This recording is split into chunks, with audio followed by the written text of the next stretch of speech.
Good morning, and thank you for joining us here at I-24 News Morning Edition. This is the 22nd day of Operation Protective Edge, and we are in a special broadcast this morning, of course, until the hour of 10 a.m.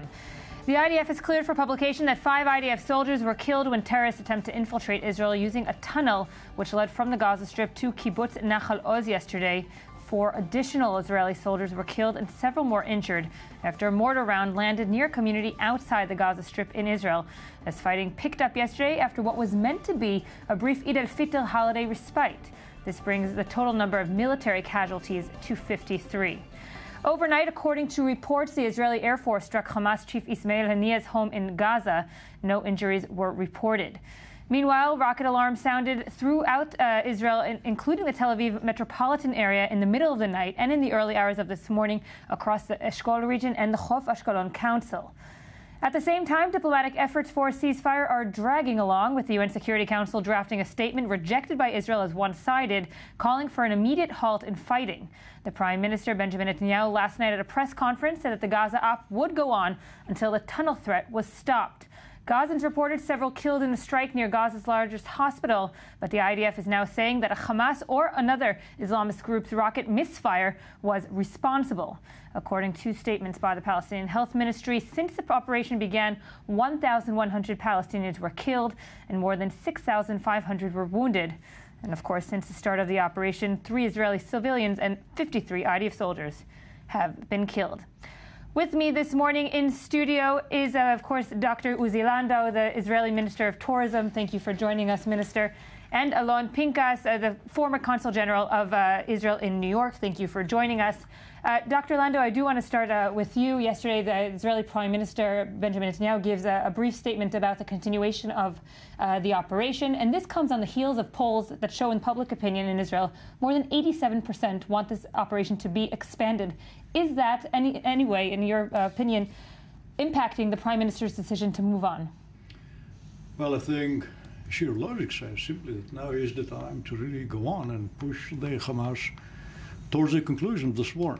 Until now, as we have been restraining ourselves, we have been trying to avoid as much as we can any civilian casualties. And what is now seeming is that because of the demand from outside countries, we need to bring that to some kind of a conclusion, but we have to do this in a manner that all of the strategic infrastructure of Hamas, that is tunnels, these are missiles, including also the stopping the ability of the Hamas to equip themselves and organize themselves for a next future round of such hostilities. If they will have this opportunity, this must be achieved. This area must be demilitarized. Can it be done by Israel, or does Israel need now an international partner, or honest broker at least, to demilitarize Hamas? Because we're hearing from the Americans on and again, and from the UN, the fighting first must stop. Afterwards, we'll demilitarize and disarm Hamas. One has to understand that the only way to really come to demilitarization is this kind of a credible threat of an operation that will bring the Hamas to such a decision. Let me just remind us all that the first time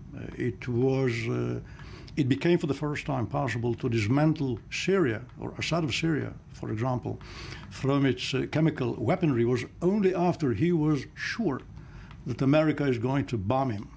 Before that, he would listen to nothing. So even here, too, the terrorists must understand that unless they come to terms and demilitarize the area, not only Israel, but also the entire Western world will demand it and force it upon them. Perhaps one more comment. We have to understand that this entire war or battle is not just between Israel and the Palestinians - Hamas. Hamas is just a variation of a general theme of the Boko Haram terrorists in Nigeria, in those of Mali, those in Somalia, in the Horn of Africa, those in Kenya, those Al-Qaeda in Syria, in Iraq, in Lebanon, we have Iran. That's an entire world type of Islamism, of radical Islamism that uses terror to promote its goals. In Israel is a stronghold. Israel is a bastion of democracy, protecting the interests and freedom of the free world in this particular corner. And these are terrorists that have to be defeated. This is the message. I want to get a quick update now from our Channel 10's diplomatic correspondent, Moav Vardi. Moav, thank you for joining us. Good morning, Yael. Yesterday, of course, we did hear from the Prime Minister, Benjamin Netanyahu, also from the Defense Minister, and also from the IDF Chief of Staff. What would you say, maybe nothing new that they have all said? They're saying that the operation will continue, meaning what is the next exit strategy or next goal militarily that the leadership in Israel is looking for to actually put on the table and show the Americans, perhaps, this is where we're going? Yeah, the Israeli leadership, including Ya'alon and Prime Minister Netanyahu, is willing to end this operation militarily with the goal of dealing with the tunnels. We dismantle the tunnels or destroy the tunnels. That's as of the military goal. And from that point on, the target or the objective of the operation is to achieve as best deal as can possibly be achieved in terms of demilitarization of Gaza Strip. Now, it's a very ambitious goal, and right now it's well understood here in Israel that it's not realistic to think about any kind of a full dismantling or disarmament of Hamas in Gaza in the end of this operation. But both the American and the UN and the EU both understand that there will have to be some kind of very, very close monitoring of the goods that is going inside Gaza, the goods, the funds, all these materials that are used for construction, civilian construction, but can use to build tunnels, like concrete and so forth. So, and you can see Netanyahu yesterday night at the presser start talking about realistic objectives in terms of the demilitarization. He's not talking about to disarm Hamas from rockets or from tunnels. He is now focused on a mechanism that will enable the international community, or that will enable the very close monitoring of what is going inside Gaza. That should be achieved by the Egyptian and by the Egyptian in terms of the of the goods that are entering Gaza, the material that's entering Gaza, and the international community in terms of the funds. But Moav, right. In terms of the Security Cabinet and the divided voices that we've been hearing coming out of the Security Cabinet throughout the ground operation, Netanyahu, one would say, was very resilient or at least hesitant to put the boots on the ground. Is this a new Netanyahu, or is he actually succumbing also to political considerations within his own Security Cabinet, and also, of course, a poll that your channel, Channel 10, published just 2 days ago? Yes, I think that Netanyahu will have to face a lot of criticism, or I would say he will get a hard time from the Israeli public that will tell him, and I will portray it very shallow, like what for we have 53 soldiers killed up until now, just to buy another few months of quiet before the Hamas start firing rockets again on southern Israel. But after all, I think that Netanyahu and Ya'alon are still at the point where they were a few days ago, which is their understanding is that what serves the Israeli interest best is not to go into a wide and deep military operation on the ground. So I think that in the cabinet, Netanyahu still has a majority. I mean, it contains him and Bogi Ya'alon, Minister of Defense, Livni, Lapid, and I will say Aronovich at least, if not Ardan. So if you take Lieberman, Bennett, and Ardan as 3 out of 8 that reject the notion that we have to stop now, and they are supporting to go further on to Gaza, then you see that Netanyahu, after all, can pass this resolution, or I would say this decision in the cabinet. And after all, Yael, the history taught us that when a prime minister wants something in terms of national security interest, it's very rare that he cannot convince the cabinet to do so, especially when the Minister of Defense is on his side. Moav Vardi, of course, Channel 10's diplomatic correspondent. Thank you for joining us. Minister Laundo, I want to take you to the political aspect of this as well. As we spoke just now with Moav Vardi, the Security Cabinet, it's not a secret, is divided within itself. Even the head of your own party, Israel Beitenu, the Foreign Minister, Avigdor Lieberman, did come out even before the ground operation and say that he was for an expanded operation, even calling to reoccupy the entire Gaza Strip. Is this needed now at times of clear-cut war, especially when international credit is maybe almost diminished or diminishing? Well, you always have within a security cabinet deliberation. People do weigh the different options, how to bring all that into an end in a manner that this area will eventually be demilitarized, and with the understanding that you got there a terror organization that doesn't care about its own citizens.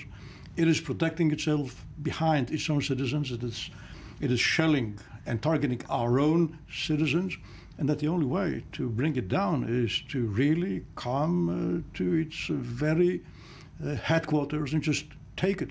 Meaning there is a military solution to this? Of course there is a military solution. It has its price in it.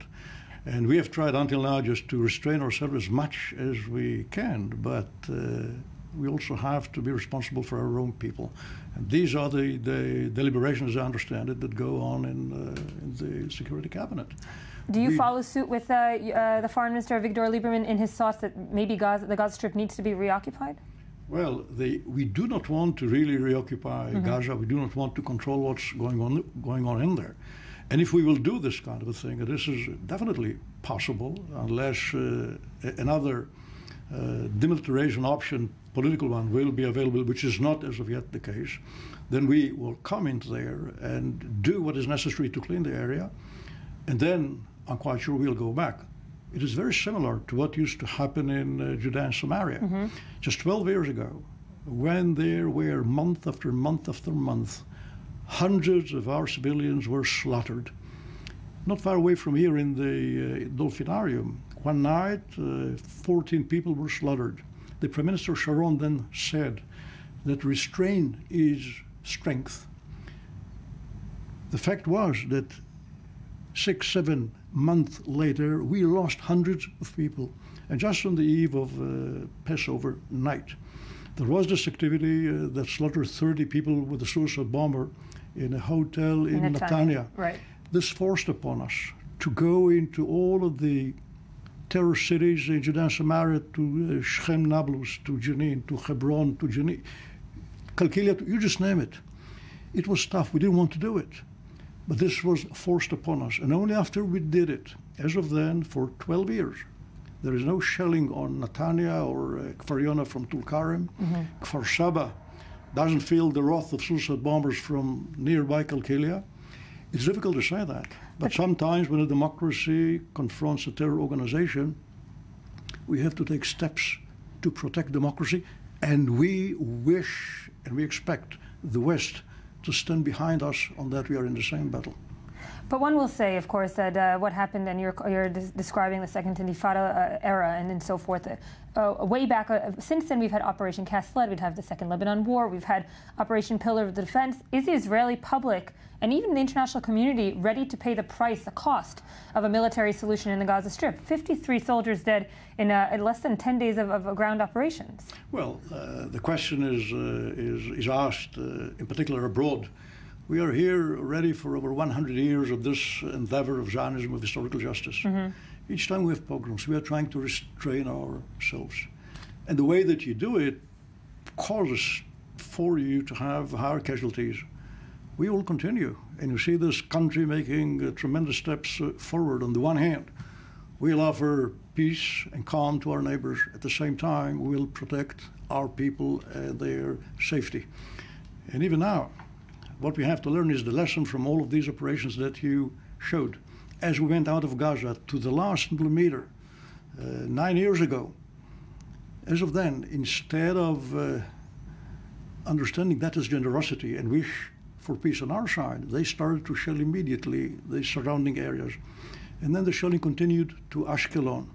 People said, hey, why should we risk ourselves? It'll be down.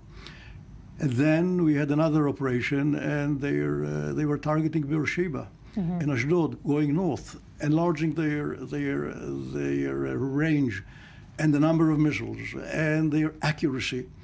Let us all understand that if we are not bringing this round to this position, not doing what we did in the past times, but rather learning the lessons from our failures, we will have in the next round, at a time that they will decide, not only more missiles, not only with heavier warheads, not only more accurate and with extended range, but we already might have their chemical warhead from those that they perhaps could have from what is left over in Libya or in Syria. We have to prepare ourselves against that. I want to bring Alon Pinkas into the conversation. Alon, hearing Minister Landau's words, that might work with the Israeli public opinion, but it may not convince the international community and, of course, the Americans, which have said, in his third conversation with Prime Minister Benjamin Netanyahu, Barack Obama insisted on an immediate ceasefire, no matter what, and then we'll talk about demilitarization. Well, to be fair to President Obama, he insisted or demanded or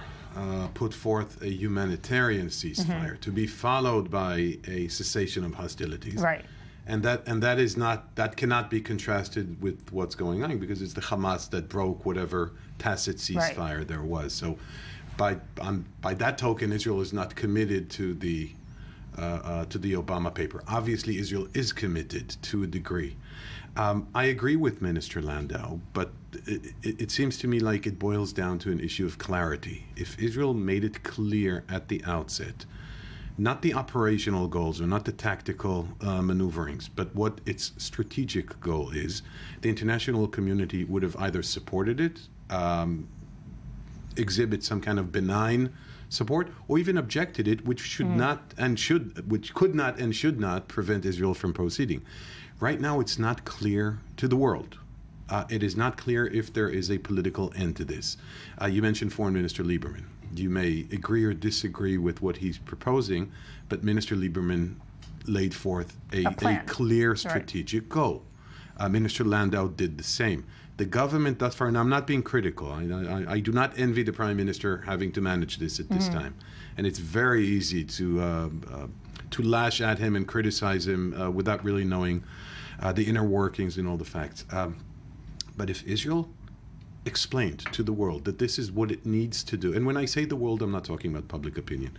We still have this old Zionist fixation on what people in Sweden are going to say. Will say. Yeah. And you know what? Truth be said, it doesn't matter. Right. I haven't seen demonstrations in China, India, Japan, Brazil, Argentina, Nigeria, Mexico. I know the Brazilian ambassador. Right. The U.S., and we're talking about 4 out of the 7 billion people on this planet. And we in this country still care about something that went on in Brussels or an editorial in a Dutch newspaper. All right, fine. We're Eurocentrics. Someone has to be. Someone has. Well, not us, not anymore, because I agree with Minister Landau in what he said before. This needs to be done. Any kind of understandings that bring us back to 2012 is a recipe for this to happen again in 6 months or 18 months. This can't go on. And so in that respect, yes, Israel should say an immediate yes to the Obama plan or to the Obama principles laid forth in his in the White House communique, but Israel should continue on doing what it needs to do. Meaning there needs to be a diplomatic channel simultaneously. Absolutely. Which is, if we look at the security cabinet right now, a very divided one. Some ministers will say diplomacy is not needed now. We need a strict military solution. Diplomacy is always needed as a supplement or as a complementary effort to the military operation. Let's not confuse how a democracy works. The military operation is subject to a political or a diplomatic objective, not the other way around. Does that mean that diplomacy puts on hold military operations? No. It needs to work in parallel. Mr. Landau, do you agree that diplomacy needs to work in parallel? Because when we do look at the foreign minister and his actions of late, he hasn't put diplomacy maybe at the forefront of his agenda. In other operations, we've seen foreign ministers travel to other Western leaders and so forth to try to gain support. And as Alon said, to put the plan on the table, if this is indeed his plan, a military solution, why isn't he wooing other Western leaders to come on board? Well, a couple of comments. The first one is that we are already there for the 22nd day. Right, 22nd. And still you do have an understanding in the international arena that some care in a positive manner must be taken with the terrorists in Gaza, again, which are a variation of a theme of international terrorism. Secondly, let's see what happened in Syria and how Syria was demilitarized from its chemical weapons. Only after Assad of Syria was convinced, knew for sure, that the Americans are going to bomb Syria to pieces, that he decided to back down, which means that only after there will be a credible military threat or an operation will diplomacy be here much more effective. And sometimes if you have this threat, you don't have to eventually go to this operation. I somewhat, if I may, disagree with Minister Landau. I don't think the Assad regime is any better than Hamas. Oh, I agree with you fully. But I don't know. Wait. This is now we'll disagree.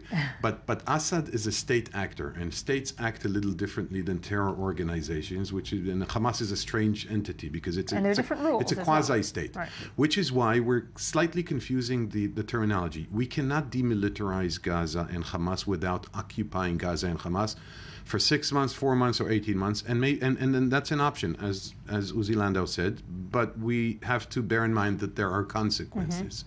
What we can do in a diplomatic setting is disarm Hamas of some of what it has.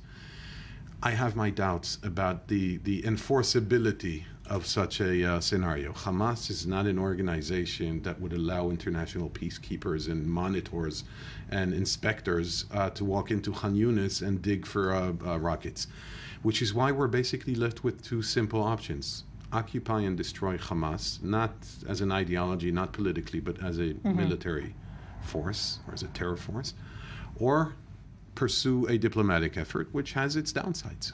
And when you say perhaps add on that, I guess that you could join my party, the way you think. And I fully agree with you that Assad, unlike what's happening in Gaza, I don't do parties. He's a state. Okay. Assad is a head of state. The Hamas also have responsibility to their own group. Not really. Not really. They should, but they don't. Okay. But again, unless they see a threat, for example, that would totally crush them as an organization, they won't consider anything in addition. I agree. And I suggest to go into this diplomacy perhaps in step. Let's first put a credible threat. And if this won't work, we will be forced to go into Gaza, not because we want to do it, because we will not be left with any other option. You think we should publicly, Minister Landau, we should publicly make that threat, or no, de facto? I don't think that we should say we are going to crush Hamas. Okay, fine. Just to be sure. But we are going to get rid of the total terror infrastructure, including the human infrastructure, the commanders, the leaders, political and combatants.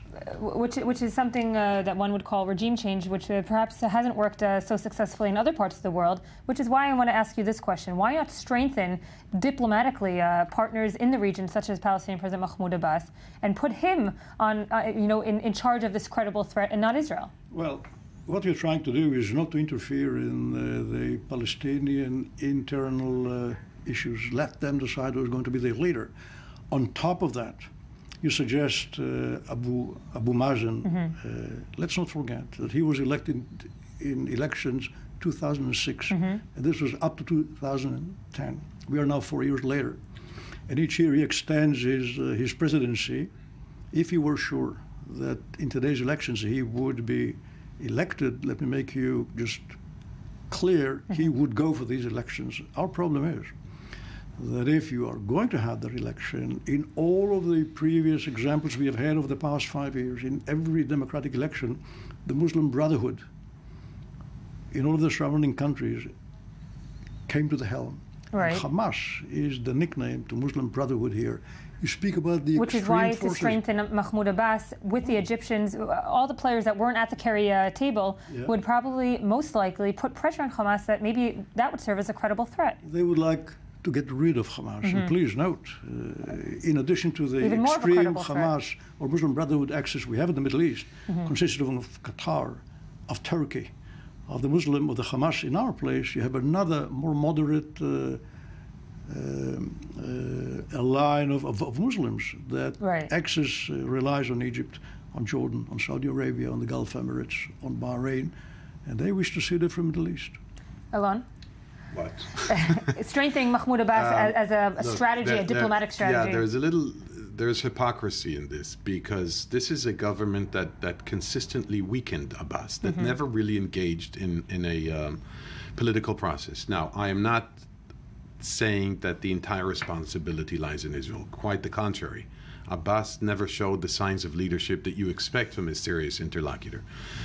But you can't credibly go to Abbas and say, extend your control and power into Gaza, because otherwise there won't be a viable peace process. And on the other hand, not really negotiate with him for the last 2 years and insult Secretary of State John Kerry for his efforts on the peace process, not on the ceasefire, and then say, well, we want Abbas to be a mediator. What I'm afraid of is a scenario in which we occupy half of Gaza, based on what Minister Landau and I agree on, right, and assume that the Palestinian Authority will then take over, and the Palestinian Authority, because of weakness or reluctance or political calculation, will say, no, we can't. And then we're stuck there. We can't leave. There's no Dutch or Swedish or Argentinian peacekeeping force waiting in the Mediterranean to take over. So let me say that even if we are locked into that, we'll still have no choice but to do it. And a long time we'll find someone amongst them who will run their own show. We do not want to run their day-to-day life. Minister Landau, quickly, we do have to break. The economic toll of Operation Protective Edge has been maybe humongous, and it's can't even be quantified yet on the tourism economy here in Israel, something that Israel thrives on, especially in the summer. What has been done in the short term and also in the long term to make these businesses and it's a huge industry here survive in the long run?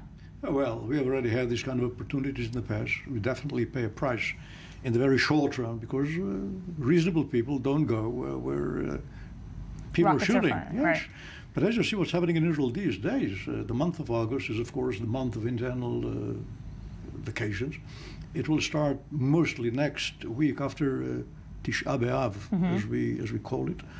And as much as it might be down, I'm quite sure that at the north and those areas which are out of their range, this will be as it has always been. International visitors? And right after that, we'll go into those kind of attempts, as used to be in the past, to revive, to enhance our tourist activities. So you're not worried? I worry, but I am reasonable, and I see that we will cut the losses, yes. Minister Dr. Uzi Landau, thank you for joining us this morning. Alon Pinkas, thank you for joining us this morning. We're going to take a quick break, and we'll be back right after this with more updates and, of course, our broadcast here at I-24 News Morning Edition.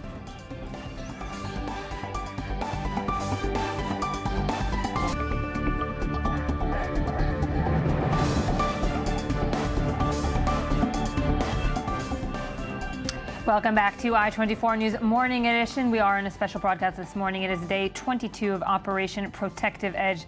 And we started, of course, today's morning with news of 10 soldiers who have died in the fighting in the Gaza Strip in the last 24 hours. With me now is Amir Oren, Senior Defense Correspondent of Haaretz. Thank you, Amir, for joining us.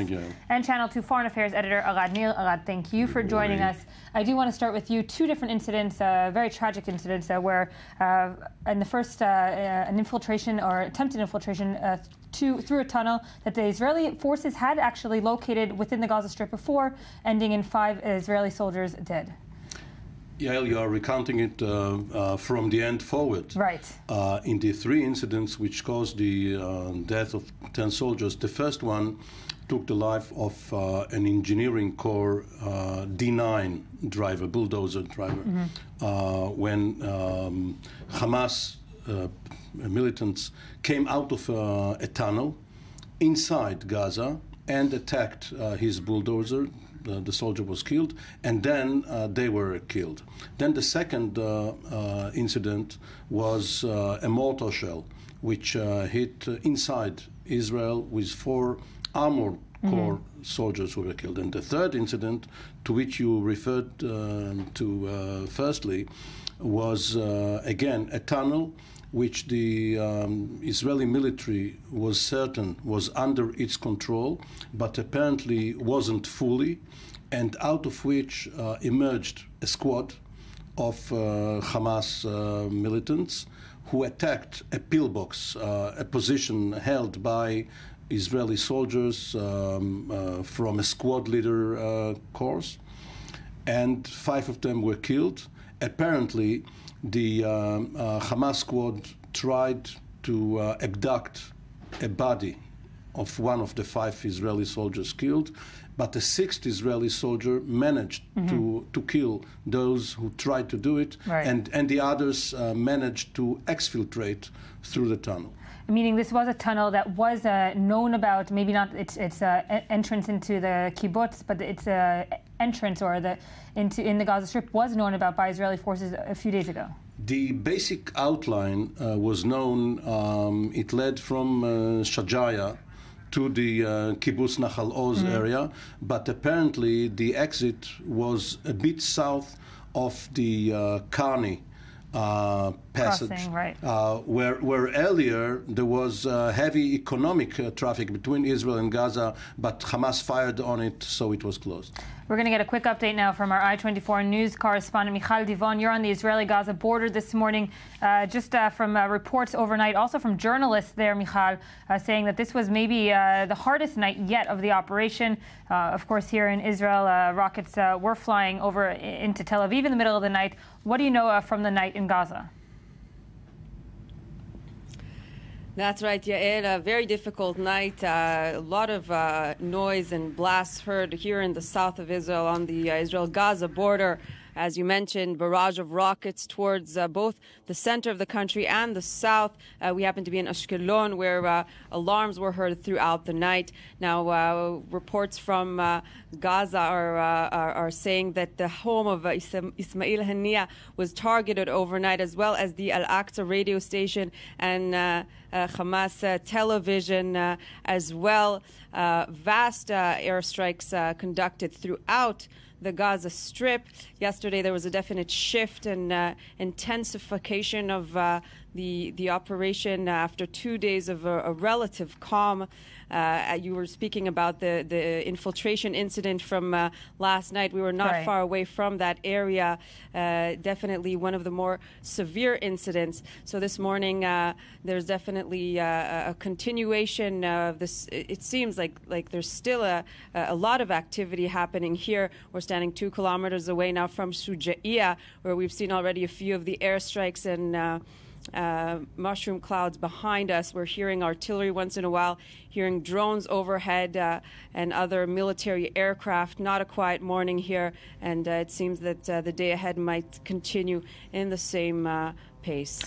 Thank you, Michal Divon, there on the Israeli-Gaza border. Amir, another incident yesterday, and I do want you to comment also on the IDF military activity overnight, was when Gazans reported that several had been killed near Gaza's largest hospital. The IDF then did clarify with the IDF Chief of Staff yesterday, Benny Gantz, in a press conference, saying it was actually a missile of at least another group in the Gaza Strip, not basically attributing to Hamas, but someone else. Yes, one of the salient features of this campaign is that Israelis are killed inside Israel. And this was not the phenomenon in earlier campaigns. Right. Now, the Gaza rocket launchings are still going on, as you mentioned, including in the Tel Aviv area overnight. One of the Fajr rockets, the more long-distance rockets, fired by either Islamic Jihad or another organization, apparently exploded near its launching pad and fell on the hospital. Mm-hmm. So we know that approximately 1/3 of all rockets launched from Gaza fall in Gaza, especially those launched from the southern part of Gaza fall in the northern part of Gaza rather than in Israel. And apparently the organizations, Hamas and the others, don't really care. But can that be proved? Can that be proved also not only for Israel and its own internal investigation, but also for the international community? The Israeli internal investigations are quite easy to conduct because the military knows which units fired where. There can be mistakes and incidents and faulty ammunition and so on and so forth. But looking at the timeline and at the units involved in the attack at that time, it can rule out the participation of the IDF in such incidents. Also, it has overhead imagery by remotely piloted vehicles, so it can be shown quite conclusively, even to outside observers, that it was not Israel. Elad, when looking at, I just took a quick look over the Twitter account of many international journalists in Gaza. They are describing last night as something that was unprecedented until now, and using, coming off of this hospital, of course, the reports, whether it was Israel or not, as a standing point for a turning point now in the warfare. See, talking about the information that pours out of Gaza by international journalists, they felt actually worried last night, as they did not feel beforehand. Some of them felt that they're being targeted, maybe not personally, but the locations where they are were targeted. And the information that poured out was that some of the Hamas's media outlets were hit. Some of them are malfunctioning now. Some of them recuperated during the last couple of hours. So there's no doubt that there was a step up of the bombardment on Gaza. The only problem that I keep on saying regarding this whole campaign is that our Prussian friend von Clausewitz is turning around in his grave. Right. What are they trying to achieve? We've been saying now and again that the Israeli government seems to be dragged into this campaign. The Hamas is setting the pace. The Hamas is setting the magnitude of the campaign. But where are we aiming at? Where are we going to? And meanwhile, we heard yesterday the triumvirate that leads this whole campaign: right. Benjamin Netanyahu, Benjamin Gantz, and Bogi Ya'alon, right. The Prime Minister, the Chief of Staff, and the Minister of Defense. We tried to look into what they did not say in order to understand what they mean. So it seems that 3 weeks into this campaign, the Hamas is alive and kicking, and something is not funcking 100%. Militarily, you're speaking. Well, there's no diplomatic functioning, as far as I know. Maybe there are some intentions, but nothing is really functioning.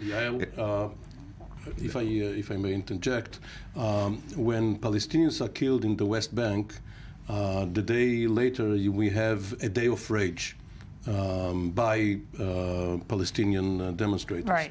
What we had last night in Gaza was a day of rage, or at least an hour of rage, by Israel, following the death of the 10 Israeli soldiers, which the leadership knew about, even though the public only knew partially of. Right.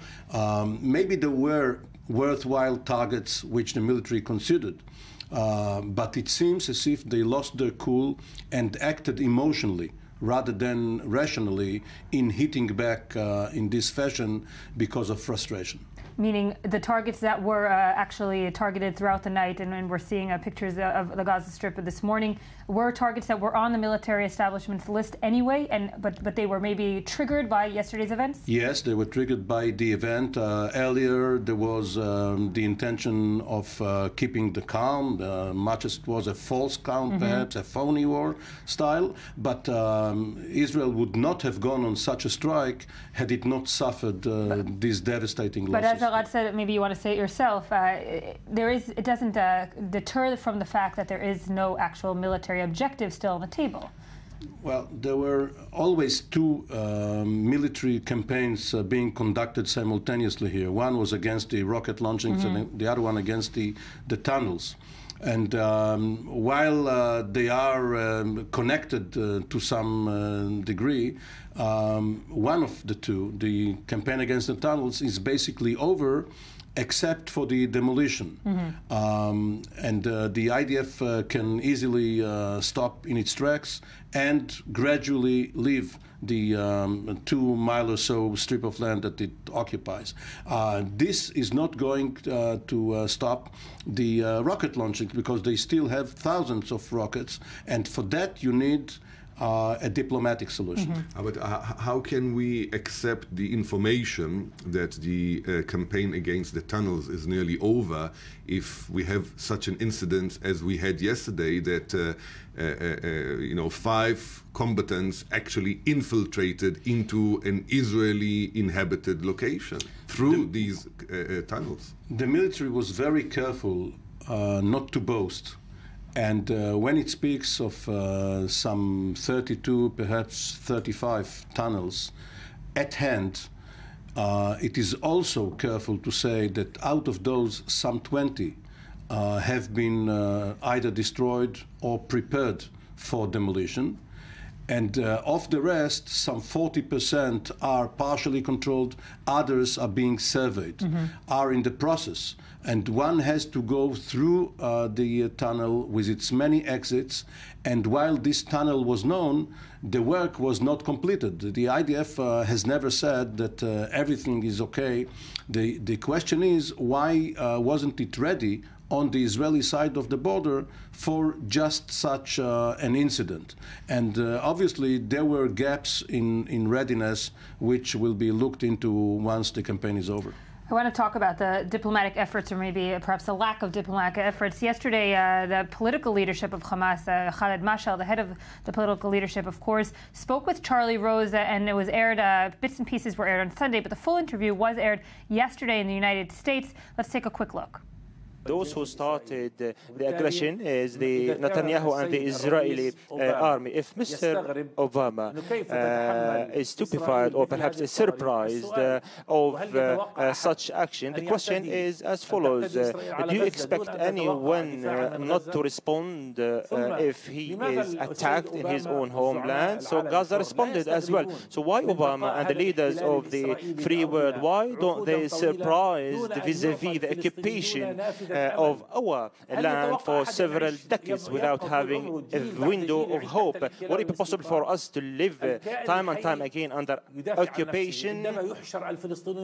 You believe in the coexistence of peoples, and therefore you believe in the coexistence of Palestinians and Israelis in the Middle East. I cannot coexist with occupation. But without occupation, you can coexist. I'm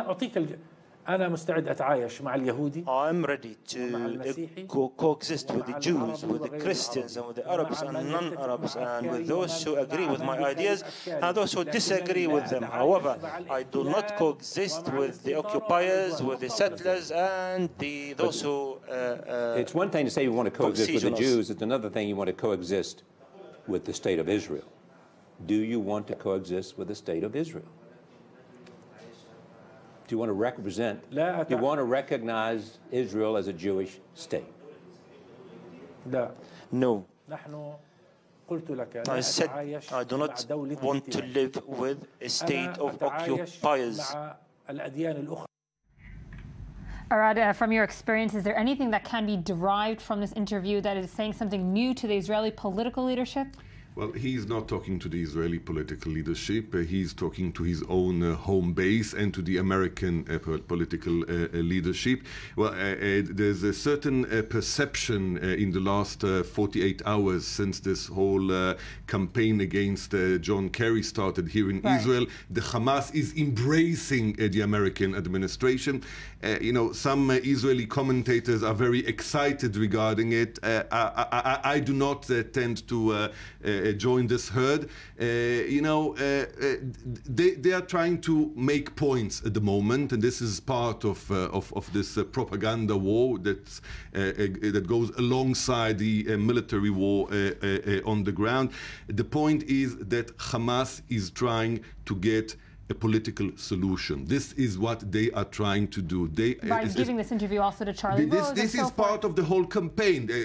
Another part of the whole campaign is launching the rockets over Tel Aviv in the middle of the night. But if this they are trying to bring, to drag the IDF or the Israeli government into Gaza, into the bloody streets of the most densely populated area in the whole world. So what's the political solution here in that case? their political solution is they want to uplift the siege, what they call, and when they say uplift the siege, they don't mean controlled importation of cement into Gaza. They mean a sea harbor, they mean airport, they mean free crossings and importation and exportation. This is what they mean. They think that the more casualties the Israeli side will have, the more easy it will be for them to come to such a political agreement with the state of Israel. Not directly through a third party, but this is what they aim at. And this is how I understand it. And I think that the sooner we reach such a situation, the better it will be. And as I said, you don't have to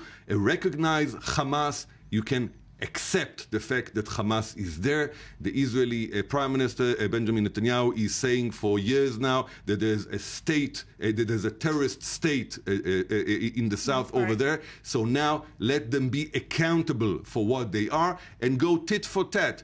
You know, it will be a long negotiations, not an easy one, very frustrating, maybe with rockets coming in and out, but you have to start and come out with a certain idea, certain plan how to do it. With us, we're going to go, we'll start here where we left off. But first, I do want to go to Lieutenant Colonel Peter Lerner, the IDF spokesperson. Peter, thank you for joining us this morning. Is it correct to say that last night, overnight, both maybe on the Israeli side and of course, within the Gaza Strip, was the most intensified night since the beginning of the operation? This is a gradual increase of our activities, which we have been carried out over the last 3 weeks. And indeed, we are making Hamas feel pursued, paralyzed as an organization, and threatened as individuals. A reality where we're not willing to go on as they carry out these strikes against Israel, these tunnel attacks against our southern communities. And this is the reality. So we are indeed operating in order to address this threat. And we're hearing, of course, reports coming out of Gaza in terms of international journalists as well, saying it was probably and I'm quoting here some journalists, the scariest night yet, not leaving their hotel rooms and so forth. What targets were attacked overnight by the IDF? We carried out several strikes against the organization of Hamas, against I would say, the infrastructure of this organization that are operating under the guise of a regular government, but are actually governing a policy of terrorism from these positions, from these seats, from these locations, and therefore they are being struck. So if it's Hania himself, if it's the location of the government, of the various ministries, they have a lot to lose, and they are losing. This is a reality that they will feel the pain of the IDF's activities. They will realize that it is not worthwhile to attack Israel. They are going to feel paralyzed as an organization. And as you can see, they have been severely struck on all levels. And you did mention Hania's house as one of the targets. We do know, I mean, according to reports, that he wasn't home, he wasn't hit. Is there going to be more of that kind of targeted assassinations, if you will, as a political, perhaps, aim to end this operation? Well, naturally, you don't expect me to reveal our targets, but indeed, this organization has opened a war with Israel, and in every junction of possibility to de-escalate the situation, they've chosen to escalate. Yesterday, they had declared their own ceasefire, and during their own ceasefire, they had actually killed 10 Israeli soldiers in order to implement this ceasefire. So we are acting, we are operational, we are going to take this toll from this organization, who will not be permitted to attack us without consequence. And just quickly, lastly, of course, yesterday Gazans were reported that several were killed in a strike near Gaza's largest hospital. The IDF Chief of Staff Benny Gantz revealed yesterday information showing that Hamas or other Islamist groups' rocket misfire was the one responsible. Is there more concrete evidence that Israel and the Israeli army can show the world that this, in fact, was not an Israeli fire? So here's a thought. The world stands and applauds the Iron Dome system. The Iron Dome system locates the launch of the rockets as they come out of the ground. 90% success rate means it is 90% accurate as far as indication of rockets coming out of Gaza, which means we have, without any doubt, information, understanding, and evidence that is pointing directly to the point of location in the map that we distributed to the media yesterday of where these rockets came from. Right. One of them reached Ashkelon, 2 of them struck within Gaza, 1 of them at the hospital, 1 of them at Shati camp, and the fourth one fell into the sea.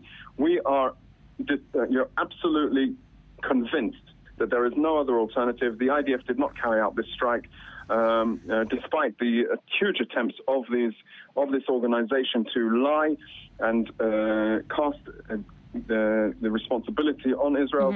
When we are responsible for something like the Beit Hanun school, we say it, we investigate it, we take it seriously. We do not duck and dive from our responsibilities. We learn from our mistakes and we move forward. They are constantly targeting civilians. And when we are talking about indiscriminate fire, this is indiscriminate. They launch it up into the air. They hope it lands on Israelis. And yesterday it landed on Palestinians. Lieutenant Colonel Peter Leonard, the IDF spokesperson, thank you for joining us this morning. Amir? Going back for a second to the Charlie and Khaled show. Okay. In 1977, Barbara Walters interviewed Menachem Begin and Anwar Sadat and thought she had a hand in diplomacy in facilitating the Sadat visit to Jerusalem. Ever since, many anchormen believe that they can mediate between Israelis and Arabs. There is a lesser amount of success. The Hamas vision is not to coexist with the state of Israel. It wants to establish an Islamic Sharia, Islamic law state in the entire land of Palestine, both sides of the Green Line. It never recognized even the 1949 armistice alliance. So it cannot coexist with Israel, definitely not with what it considers the occupation of 1967.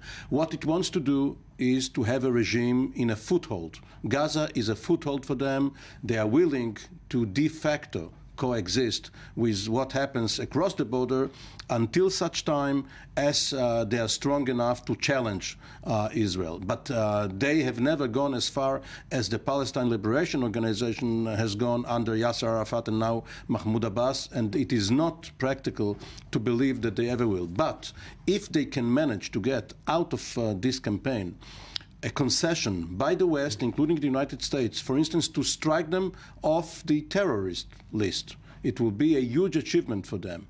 For that, they will have to demilitarize Gaza, at least from heavy weapons. This may not be in the cards now, but if the crisis grows even worse, who knows? Well, we've been covering together and on our own various campaigns in the last since the First World War. 100 years by now. And, you know, I remember the first days of the first Lebanon war, when the Israeli troops entered Lebanon and found all these underground cellars full of military and weapons and guns and RPGs and missiles and whatever you want over there. They had it, and it was a proof that there's no chance to strike any deal with the PLO. Eventually, Arafat was ousted by the Israelis under auspices of the nations out of Beirut into exile. And I don't have to repeat the whole history. So these are, I see it as starting point. These are the starting positions. From here, okay, as I say, I don't dare to speak about mutual recognition, but mutual acceptance until the days will come. You know, this old tale, old Jewish tale of the hard laborer that brought horse home and told his wife that he received it from the landowner because he promised to teach him to speak in 1 year. His wife started crying, oy vey, what's going to happen with us? In 1 year we'll be dead. He said, no, it's not necessarily will be dead. Maybe the landowner will be dead, maybe the horse will die. So things can happen under a long-term agreement. And I think this should be the minimum that the Israeli government should aim at now. And I would expect the Israeli government to come out with a plan, not sitting passively and waiting for others to draw a plan. And we'll get to that plan in a second, because Kerry did come out with a plan, and perhaps he didn't invite Kerry did not come out with a plan. I'll be happy to elaborate on it. I don't know if we have the time now or after the break, but I'll be happy to do it. We will start then from that point exactly. We, of course, are going to be back after the short break. I-24 News Desk will be bringing you the latest headlines, and, of course, the special broadcast will be continuing. This is day 22 of Operation Protective Edge. Of course, there were rocket alarm signs throughout Israel overnight, including the Tel Aviv metropolitan area in the middle of the night.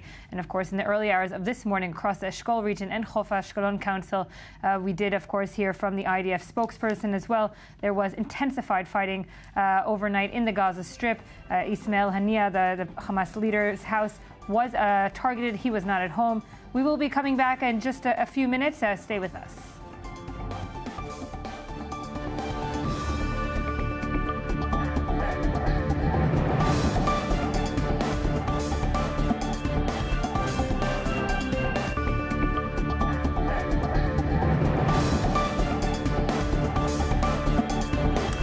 Thank you for staying with us here at I-24 News Morning Edition. Today is the 22nd day of Operation Protective Edge.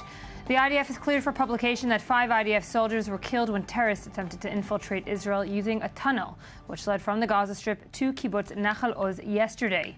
4 additional Israeli soldiers were killed and several more injured after a mortar round landed near a community outside Gaza. And fighting picked up yesterday after what was meant to be a brief Eid al-Fitr holiday respite. This brings the total number of military casualties on the Israeli side to 53.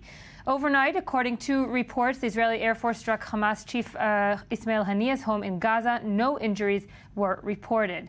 Meanwhile, rocket alarms sounded throughout Israel, including the Tel Aviv metropolitan area, in the middle of the night and in the early hours of this morning across the Eshkol region and the Chof Ashkelon Regional Council. At the same time, diplomatic efforts for a ceasefire are dragging along, with the UN Security Council drafting a statement rejected by Israel as one-sided, calling for a halt in the fighting. The Prime Minister Netanyahu last night at a press conference said that this Gaza op would go on until the tunnel threat was stopped. Gazans reported several killed in a strike near Gaza's largest hospital, but the IDF has said also this morning here at I-24 that Hamas or other Islamist groups' rocket misfire was responsible. And according to statements by the Palestinian Health Ministry, since the operation began, 1,100 Palestinians have been killed and more than 6,500 were wounded. And on the start of the Israeli side, 3 Israeli civilians and 53 IDF soldiers have been killed. With me in studio now is the intelligence and security expert Yossi Melman. Yossi, thank you for joining us. And staying with us, of course, is Elad Nir, Channel 2 Foreign Affairs editor, and the defense correspondent the senior defense correspondent for Haaretz, Amir Oren. Thank you. We do want to get a quick report update from I-24 News correspondent Merav Seville. Merav, you're in the Soroka Hospital in Beersheba. Yes, Yael, I'm here at Soroka Hospital. As of right now, there are 36 soldiers who are hospitalized here. One of them is very seriously injured, 5 more seriously injured, and the rest between moderate to light. We're told that from the 2 incidents yesterday, there were 9 soldiers who were brought in here. Several of them underwent surgery. We are waiting for further information about how they are doing this morning. Other than that, it's been about 40 hours since sirens were heard here in Beersheba. So yesterday, while fighting did pick up on the Gaza Strip, it has been quiet for the residents of Beersheba. And of course, Merav, the residents of Beersheba also were woken up to sirens this morning. How does the Soroka Hospital deal with the sirens in real time? Of course, the hospital is one place that not is all under shelter. How does the hospital staff and so forth deal with it in real time? The hospital deals with it pretty well. They're saying that they are capable of dealing with everything that's going on, not only with the situation itself, but with bringing in more soldiers and people who need to be hospitalized. We're waiting to speak with them to see just exactly how they can deal with it after Netanyahu saying that this is going to be a prolonged activity, how they think they'll be able to handle it for a longer period of time. Other than that, residents of the community continue coming here to Soroka to bring food and to families and soldiers who are hospitalized here. Merav Savir, thank you for that update from Soroka Hospital. You, of course, will be updating us throughout this special broadcast. Arad, I do want to start off where we left off, and that is, of course, the Kerry plan. That is irked, I would say. That's the best word to use. Everyone from the left and the right, including journalists here in Israel, who have come across it and said, Kerry just doesn't know what he's saying. Well, the journalists were fed by somebody, and this unanimous choir, as I said, I'm reluctant to join. Kerry's paper was a suggestion. It wasn't a plan. I am well acquainted with the details of the Turkish-Qatari plan that was presented to him by Turkish Foreign Minister Davutoglu. This plan was hallucinations. There's no other way that I can call it.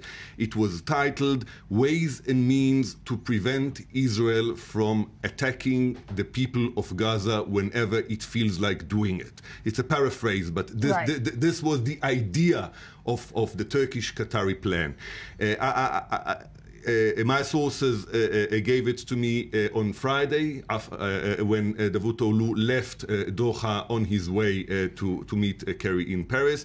And I think that yesterday the foreign minister of Qatar, Al-Attiyah, referred to this kind of title in the speech that he gave. So Kerry definitely diluted this plan. He tried to take some structures that were embedded in this plan and presented to the Israeli government as ways to go forward. Now,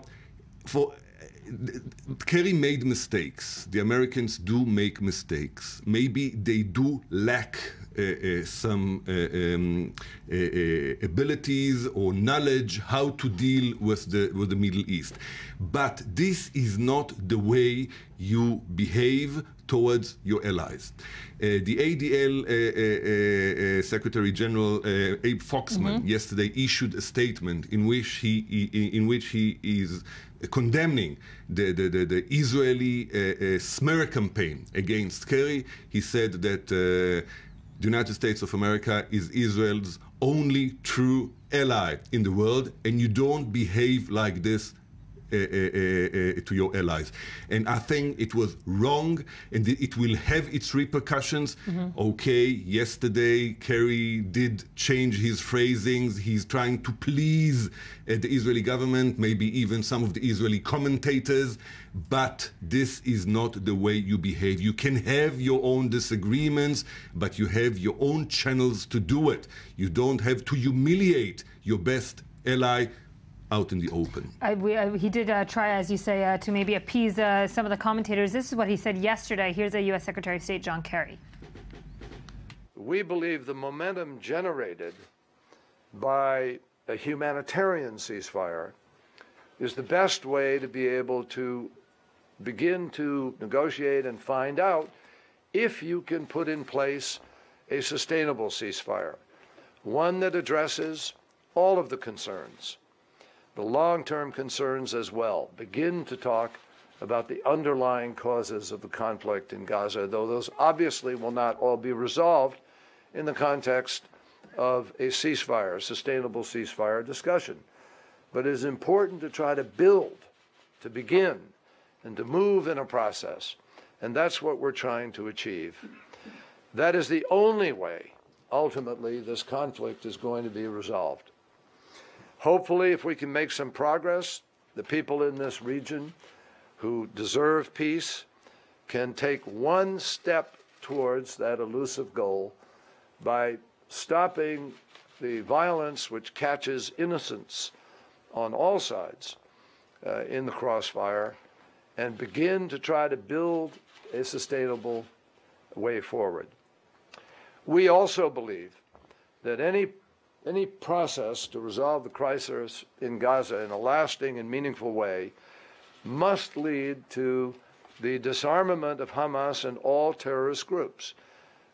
And we will work closely with Israel and regional partners and the international community in support of this goal. Amir.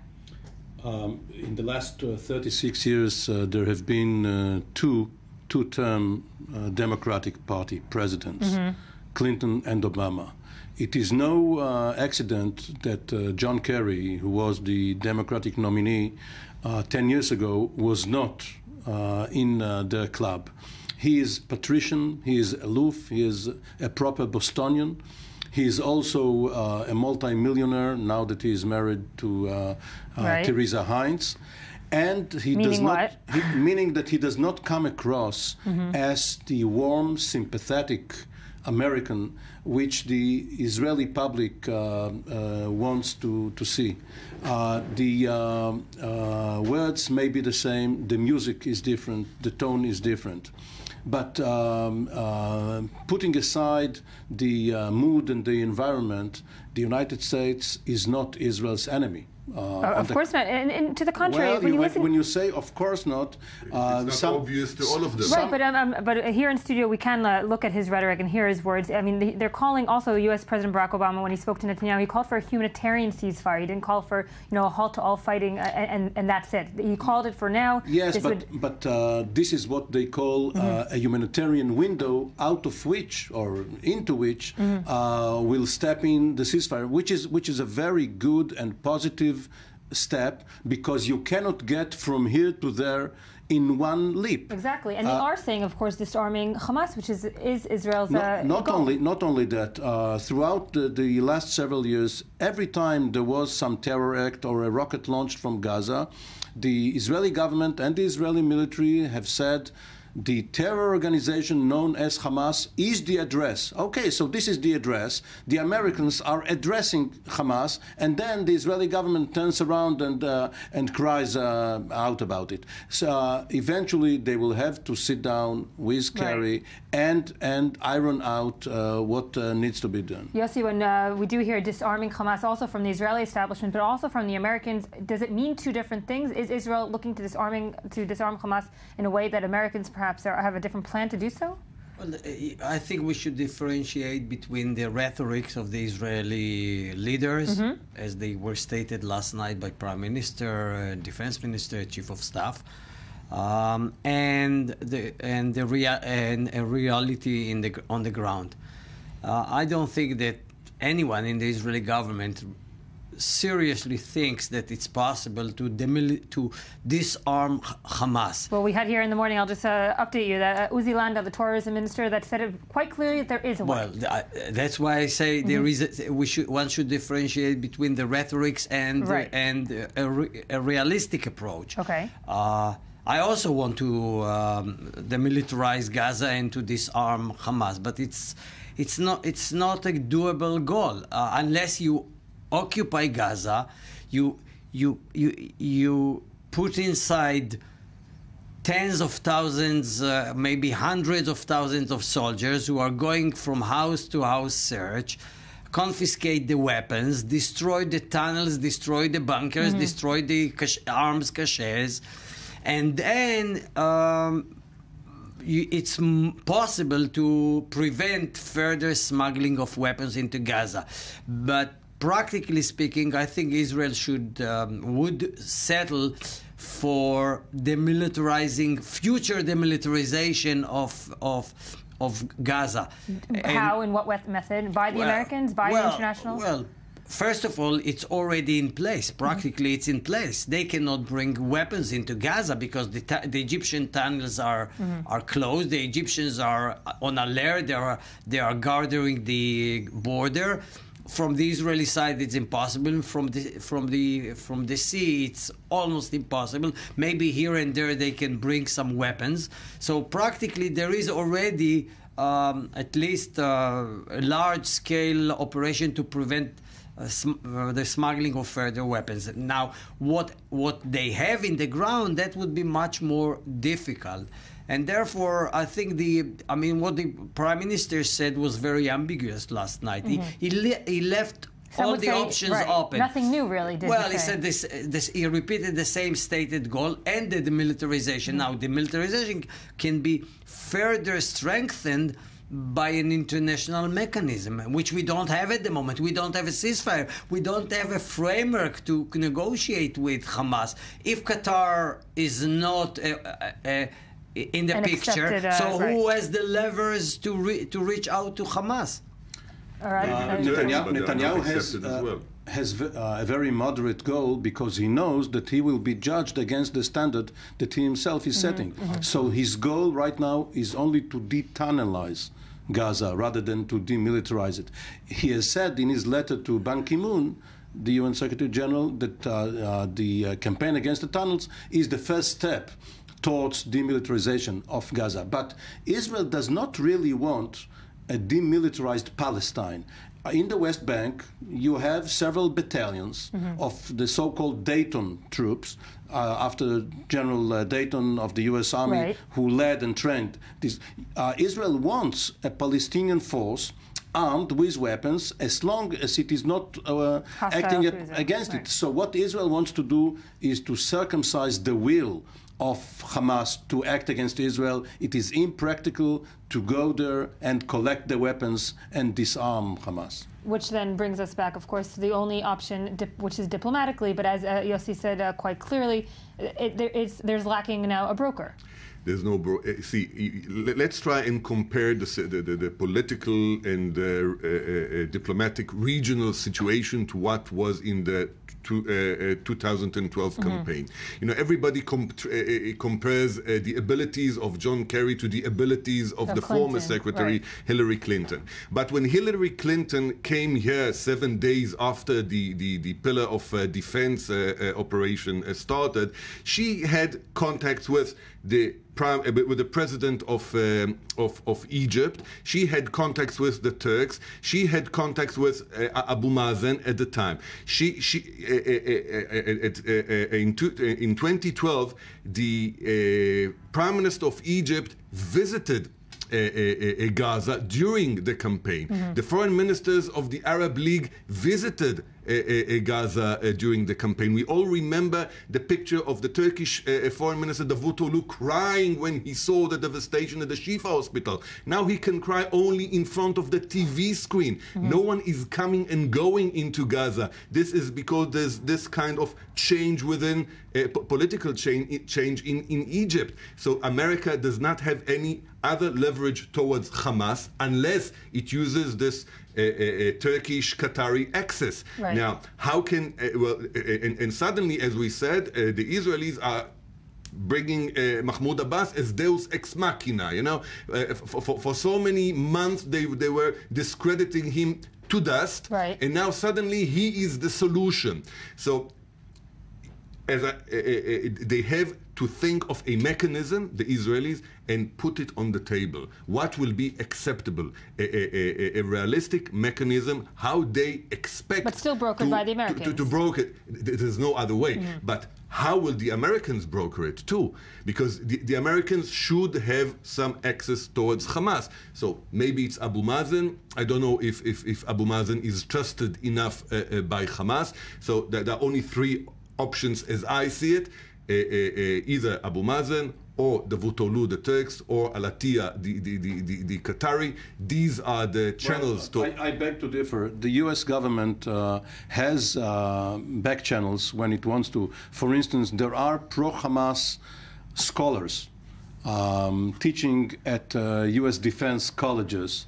When the U.S. government wants to have such a semi-private channel to Hamas, it knows how to do it.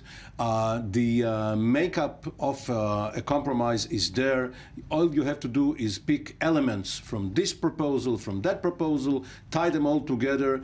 It's not beyond the realm of human endeavor. I don't differ on this. There are also other back channels, even from prisoners that are being held in the Israeli prisons, and they can talk directly to the people in Gaza. But you need a certain political and diplomatic mechanism to cover it altogether. And this is what we are lacking at the moment. Yossi, in the face of reality right now, the Israeli Defense Force, until there's a political or diplomatic channel that is viable and feasible, can we say that they're taking a different approach about, targeting Khania's house, targeting commanders of the Islamic Jihad and so forth, and trying to cripple maybe the leaders of these movements before, of course, the disarming and going from house to house, as we've heard? Well, once again, these are two different targets. Okay. I mean, trying to target commanders, military commanders of the Islamic Jihad or Hamas is a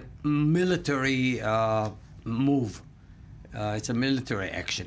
Targeting the houses of Ismail Haniyeh last night and a week ago or 2 weeks ago of Mahmoud al-Zahar, empty houses, everyone knows that there is no one there, are just symbolic acts, political acts, and I would say also acts of frustration to send some sort of a message not only to the owners of these houses, but also to the Israeli public back home. And if I may add one more observation about the Israeli behavior, I think to a certain degree Israel is blind. It's blind on two fronts. On vis-a-vis Hamas, if you hear Israeli commentators and Israeli decision makers, you are confused because you don't know who is the real address now as far as Hamas is concerned. You hear Israeli officials saying that Khalid Mashal in Qatar is calling the shots. You hear others who are saying, no, Khalid Mashal is irrelevant, but it's the military wing of Hamas who are now the centers of power. And the second Israeli blindness is that we kill messengers who have all the goodwill to negotiate to broker agreements, and then we complain that there are no messengers. And this, of course, is something that you're alluding, of course, to the U.S. Secretary of State. Above all, the U.S. Secretary of State, and it's ungrateful behavior because we depend on America. We are thankful to America when they support us, when they finance our military equipment. They finance the Iron Dome, for example, and then when it comes to aspirations, efforts by the mediator to find a solution, we complain that it's a bad idea. Thank you all to my panelists this morning, Yossi Melman, Narad Nir, and Amir Oren. We will be back after this very short break with more of this I-24 News Special Edition.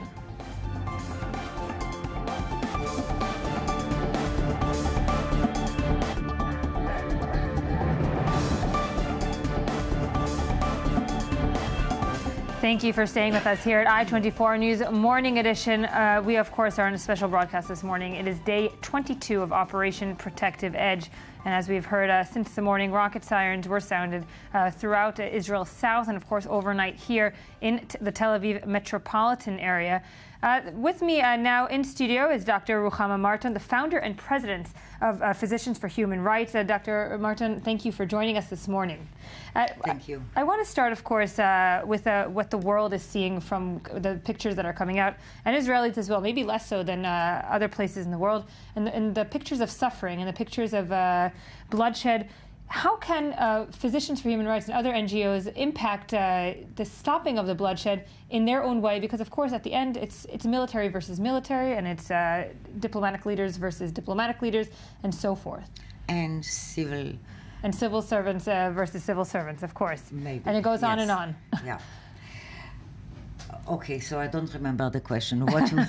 How do NGOs, such as Physicians for Human Rights, you have a detailed goal and mission, yes. How do you fit in times of war? It's a good question because we are working now. It's a little bit over 3 weeks.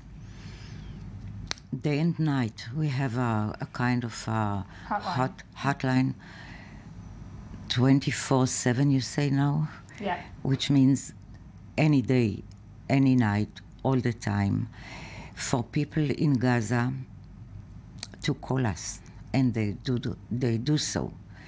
And then the whole thing starts, because we need to call either the army or Knesset members or the Red Crescent or the Red Cross, and to try to find a common channel for all of them, which is really, really hard.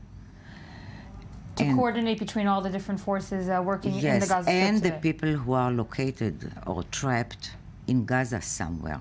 So people that are calling you, what is their main, I mean, you probably hear from so many different kinds of people and so many different kinds of requests. What would you say is the main request coming out of the Gaza Strip now to the Physicians for Human Rights? It depends. When people are wounded or trapped and they cannot get out, they ask for help.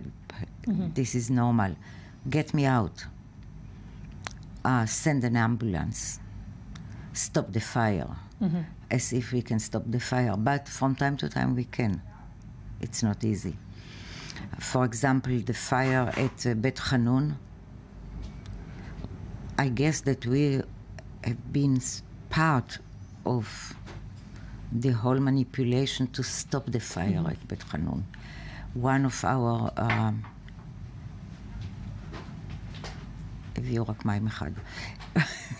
one of your of our board member called some of the army high generals, and maybe this was one of the reasons to stop this awful fire in Bet Hanun. But not always we can do it, and not always, even if we are trying to do it, it helps. We're going to get a quick update now from our I-24 news correspondent, Michal Divon. Michal, you're on the Israeli-Gaza border this morning. Can you give us the latest update? Hi, Yael. So day 22 of the Operation Protective Edge. At this point, you can say a lot more of the same. We're seeing the same tactics being used by Hamas, targeting civilians with rockets and infiltrations through tunnels. These were, in fact, the two main objectives for the operation. Now, on the other side, we're hearing reports about numerous airstrikes conducted throughout the night. At least 150 targets struck overnight, specifically the home of Ismail Haniyeh and the Hamas Al-Aqsa radio and television here on the Gaza border. We're hearing drones and aircraft flying overhead. We've seen and heard a lot of choppers, Apaches striking the central Gaza Strip. We're standing here 2 kilometers away from Sajaiya, and just about 20 minutes ago, there was a mortar shell fired which landed not far from us, 200 meters here in an open field, causing a fire. So a lot of activity this morning, and unfortunately, as I mentioned earlier, a lot of what we've become familiar with in these past 22 days. And Michal, of course, we're hearing reports of more and more strikes within the Gaza Strip. International journalists based in the Gaza Strip overnight tweeted all night saying that this night especially was maybe the most intensified fighting that they've heard overnight. Some using the word the scariest fighting overnight. What have you heard from the IDF in terms of their targets overnight and this morning? That's right, Yael. You can say there was a white night both for Gaza residents and also for the south of Israel. As I said, 150 targets overnight alone. We've spoken to some of the foreign journalists who've told us that it is absolutely impossible to sleep in Gaza as the airstrikes are continuous. We know that it's a highly dense area, and therefore there's definitely impact that shakes the buildings, even those that are around and not specifically affected. We know that the IDF is targeting very specific locations this past 24 hours since the unofficial ceasefire was broken. So we're hearing really about a lot of activity in the Strip, both naval, aerial, and ground operations. But this past 24 hours, as far as what we're hearing from the Israel-Gaza border, many more attacks are taking place. And this past night was a white night, both for Gaza residents and for Israeli citizens of the south and the Gush Dan area as well. Michal Divan, our I-24 News correspondent there on the Israeli-Gaza border. Thank you, of course, for joining us this morning.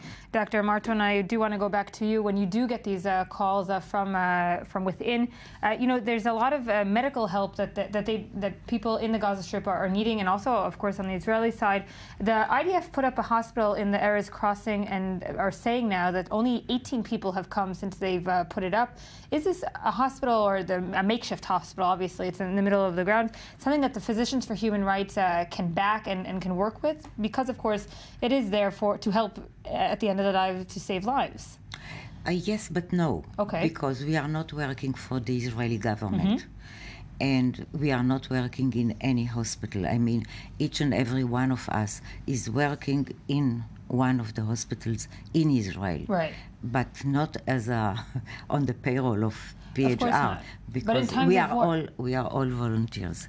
And when we are going to Gaza Strip, it's on a voluntary basis, and we are going into Palestinian hospitals in different places. And not only we are doing operations we are operating on, but also we are doing all kinds of training, because the people of Gaza cannot go out to get trained. And there are medical people that since 2007 didn't get the chance to get any medical training outside. But this is in times of quote-unquote stability. In times of conflict as of now, where is Physicians for Human Rights? Where can they donate their experience? We cannot donate our experience. We can donate, and that's what we did, to try to send medications and all kinds of medical equipment into Gaza. We managed to send material less than 1 million shekel in trucks into Gaza. And if we can, we will do it again. And it reaches the hands needed? Do you know, you're able to verify that it reaches, of course, those that need it most? We know exactly, because we are on a regular contact with Gaza, and we know exactly what they need. So we don't just take whatever it's in some store. We do it very carefully according to the needs. I do want to thank you. I want to introduce here Tal Shalev, the diplomatic correspondent for I-24 News. Thank you for joining us, Tal. We are hearing, of course, the NGOs and so forth working in the Gaza Strip. And these are diplomatic efforts, I would say, the civil diplomatic efforts, if you will. The other diplomatic efforts are very, very weak right now in terms of, at least from the Israeli perspective. We heard the Israeli press conference yesterday with the three leaders saying, basically the headline is, we're going to continue to expand our operation. Well, that's true. Netanyahu, Yalon, and Gantz yesterday did announce the expansion of the operation, but it's not. You couldn't understand in between the lines that we're talking about a substantial expansion of the operations, because the goal is still very modest. They're still talking about, Netanyahu said, we won't finish the operation without neutralizing the goals. This, of course, doesn't mean that the civil population in Gaza will not probably have horrible damages in the upcoming days, and we've seen the devastation in the past few days.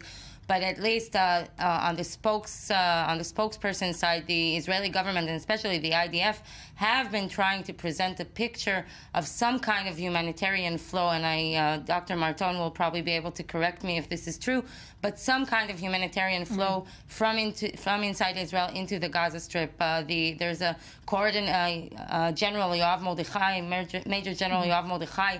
He's the coordinator of the government actions in the Palestinian territories. He actually does have connections on the other side of the Gaza Strip. There is actually, Israel is, one, aware of the humanitarian needs, and B, aware of the humanitarian picture that is portrayed after every kind of operation. Of course, doesn't mean that there's an open flow, but there is an attention to the humanitarian needs on the decision-making level. It is something, at least, that is brought up into the, even if it's just for PR reasons, which could be the case, but it is brought up into discussion. Yeah, but the situation is really awful. I mean, people, at least, I don't know exactly the numbers, but around half of the population in Gaza, they don't have running water. The electricity is between 4 hours per 24 hours up to 10 hours, which is not enough. The fuel for hospitals is going to end, and they cannot operate their generator, or how do you say? Generators. Generators. And food, everything is in such a bad, very bad condition. Indeed, situation. And I think that is something that has been accepted. I mean, it's the pictures are there, and people also on the Israeli side completely acknowledge this. I know Physicians for Human Rights don't take a political stance here, but some will say, and I'll be the devil's advocate. Not exactly. Okay, and I'll let you. I'll let you counter me on that. But I do want to propose this question. I'll be the devil's advocate here and say, you know, a lot of the Israeli political establishment and the civil population in Israel will say they don't have electricity because sometimes they're firing rockets to their own electric lines. They don't have proper hospitals because they're storing rockets in their hospitals, and so forth and so forth. What would you say to that? It's the easiest thing is to blame the victim. It's going on all over the world, especially between men and women, in rape cases and so on. But coming back to Gaza,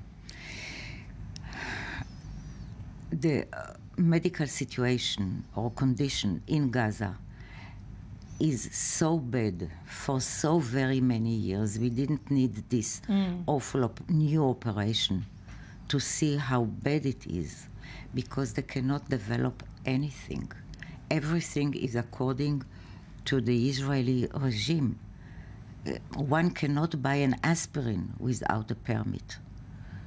And the medications there are mostly Israeli products, which are very good, but very expensive, and they cannot buy wherever they want to. The same for medical equipment. They cannot render, they cannot fix old or broken medical equipment. I mean, anything is up to Israel to get a yes or a no, and the usual answer is no. That's true for every part of aspect of life in Gaza Strip. But if we are talking about medicine, nothing can be developed in Gaza, not because they are storing things in the hospitals. Maybe they are, maybe they are not, but their basic condition is no good. And again, the basic condition no good is something that is, of course, I think accepted around the table, but some will also say, and I'm pushing you further here, is that the funds that have been, money funds that have been directed to the Gaza Strip, whether it be through Israel, whether it be through international aid, have not been directed to things like medicine and things like hospitals, things like schools, and have instead been directed to building Hamas infrastructure that we're seeing now, you know, more than ever, maybe even more advanced than we even thought about in Israel, concrete tunnels and so forth. Well, I'm not an economist, and me for sure, I don't have any knowledge. I doubt the knowledge that is spread out.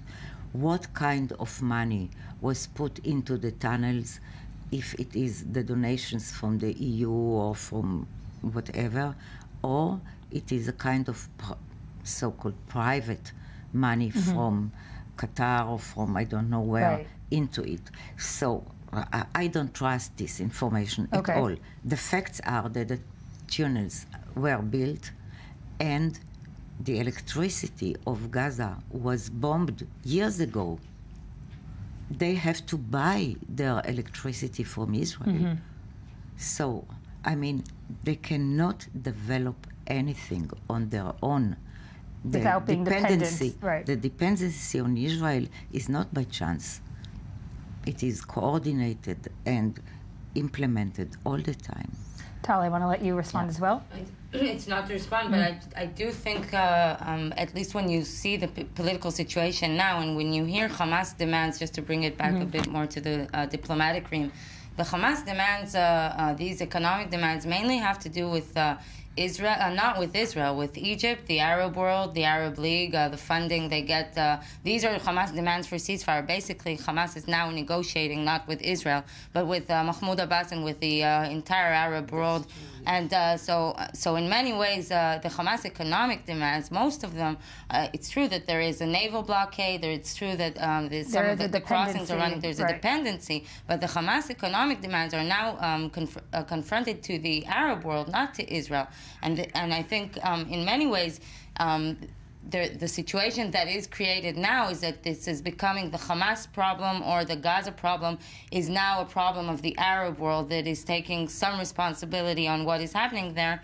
And this could maybe lead, if the funding comes eventually from Saudi Arabia and not from Qatar, and comes from U.S. regional allies, comes from countries in the Middle East that Israel considers moderate, this could lead, or let's hope this could lead to a different situation. This, of course, Israel does have a responsibility for what is going on in the Gaza Strip, but the Israeli captains will say, we left the Gaza Strip in 2007, in 2005.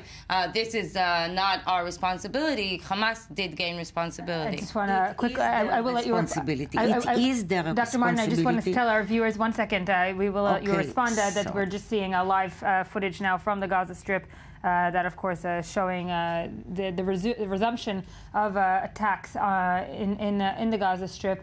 These are live photos now from the area. Dr. Martin, I will, of course, let you respond. It is... Well, it's true what Tali said, but it's not the whole truth.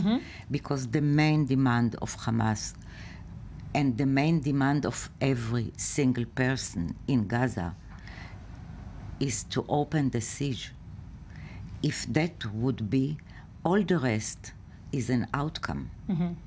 So the donations will be this way or the other, but if it will be open and people can go to the sea, not only for fishing, but to import and export, and to the little place from Rafah crossing, to import and export, and the sky.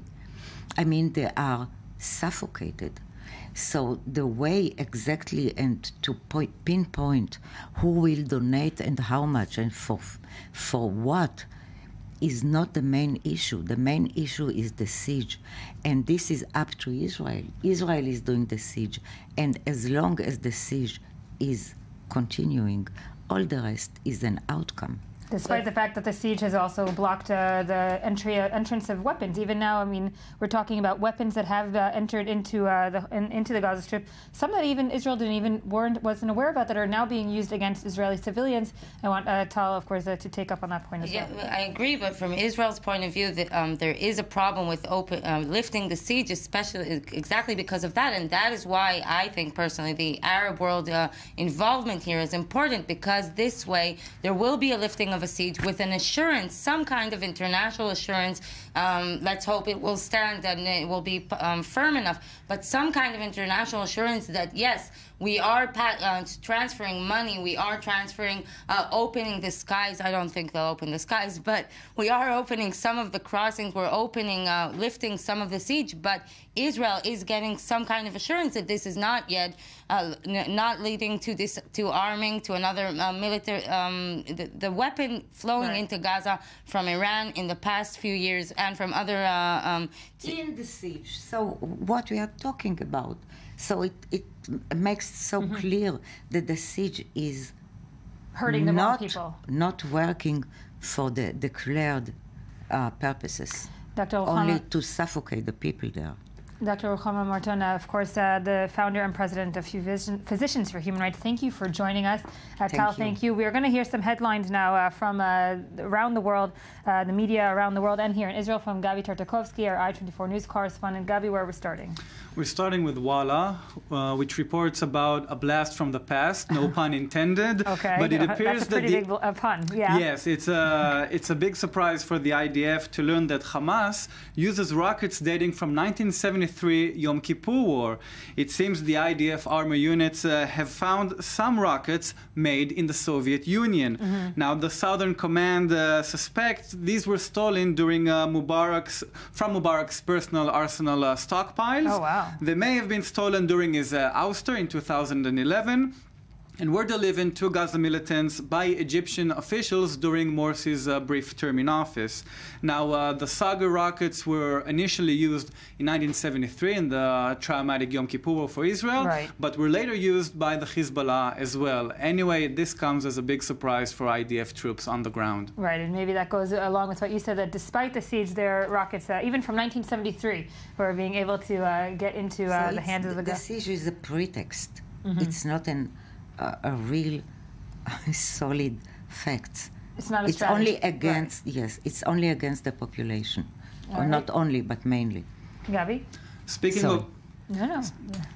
of NGOs, the Jerusalem Post reports about NGO Adala, which demands state allow legal representation to Gaza detainees. Now, Adala is the legal center for Arab minorities here in Israel, and it demands the Justice Ministry to publicize the names and locations of those Gazans who were detained by the IDF. The IDF confirms hundreds were detained by Israeli authorities during Operation Protective Edge. They were taken to an Israeli prison in southern Israel. The majority of them were released, but Adala still demands they will receive proper legal representation and threatened to appeal to the Justice Court in order to provide proper legal representation. And on the families of those detainees are not informed, so they are in a big stress because they don't know if the people were killed or buried under the rubbles or whatever. And therefore, the families need to be contacted not only for legal reasons, but also for medical ones as well. Yes. Moving on, Haaretz reports a Muslim leader says Australia should ban citizens from joining the IDF. The president of the Lebanese Muslim Association, Samir Dandan, spoke against Australia's ban on Australia's fighting in Syria and Iraq, while it still allows Australians to join the IDF forces. Not only that, but if you were an Australian citizen and you were fighting in Iraq or in Syria, you might be able to have summoned to Australian courts and be prosecuted for your actions during the military service. What a comparison. So the comparing between the jihad in Iraq and Syria to, of course, to the IDF. He says it's not fair, and those who serve in the IDF should face prosecution as well. Okay. He says prohibiting citizens from enlisting the Israeli army would make sure, quote, we don't create more heat within the Australian social fiber among people from different cultures. Okay, well, entitled to his own opinion, I'm guessing here the Australian government is not heeding to his advice. No, definitely not. We've seen the Australian pro-Israel policy as of late, denouncing East Jerusalem as an occupied territory. Obviously, his demands won't be suited by the Australian officials. I suppose not. What else do you have for us? A little clip, courtesy of the Israeli Home Front Command, which has been very active on social media. They now recruit Navi the Rabbit. He's a popular character, a star of Petting Corner, this animated online series. Okay. So he uses his catchphrase, cool, we can do it, but don't forget. And now he talks about Protective Edge and the protected spaces, and Israeli teen idols share their protective spaces for the audience to see. All right, let's take a look. Hey, זה המרחב המוגן שלי. זה? זה המרחב המוגן שלי. המרחב המוגן שלנו. זה המרחב המוגן שלי. המרחב המוגן שלי. המרחב המוגן שלי. מבלים בים? בבריכה? האם אתם בתחנת אוטובוס? יוצאים לבלות בערב? סבבה, אפשר, אבל חשוב לזכור. יוצאים לבלות בערב? ברגע שהגעתם, תבדקו איפה המרחב המוגן. במידה ונשמעת הזכאי שלך למרחב המוגן. Gavi, is this in any sense, in any way convincing the young children to find a protective space? Well, I think the parents are hysteric as enough and they don't need this video to rush their children to protected spaces. Right. I have to say, this is coming from Israeli celebrities. They have some very grim protective spaces. Yeah, it seems like some very ugly staircases in the background. You have to say the rabbit is not really, the highest comics that I've seen, the highest level of comics. They could have added a little bit more juice into there. All Definitely. Right. Lastly, something on the global news. Energy reports Pussy Riot members sue. Oh, wow. We forgot about them. No, I didn't. Yeah. And neither did Putin, because Pussy Riot members are now suing Putin for political prosecution. 2 members of the punk group filed a lawsuit with the European Court of Human Rights. They demand more than $160,000 plus 10,000 euros as compensation for legal costs. They seek compensation from the Kremlin, citing violation of the rights to freely express their opinions, to personal immunity, and to a fair trial. They were convicted in 2012 for raising a riot after performing against President Putin, and they were released as part of an amnesty in December 2013, but now still seek justice. Well, you'll be following that story Definitely. for us, of course, and we'll see if Putin has to, pull deep into his pockets and pay. That will be an interesting turn of events for the Pussy Riot. Indeed. Thank you all for joining me this morning. We're finishing our broadcast here. Of course, today is the 22nd day of Operation Protective Edge. Just to update you on the latest, there have been a few sirens in the Hof HaShkalion Regional Council. That is, of course, the southern part of Israel. And the IDF has resumed its artillery fire in the northern Gaza Strip. Also reminding us all that the IDF has cleared for publication that 10 IDF soldiers were killed in the past 24 hours. This brings the number of casualties on the Israeli side to 53 IDF soldiers, and the Palestinian Health Ministry has said put it at 1,100 Palestinians. We'll be back tomorrow.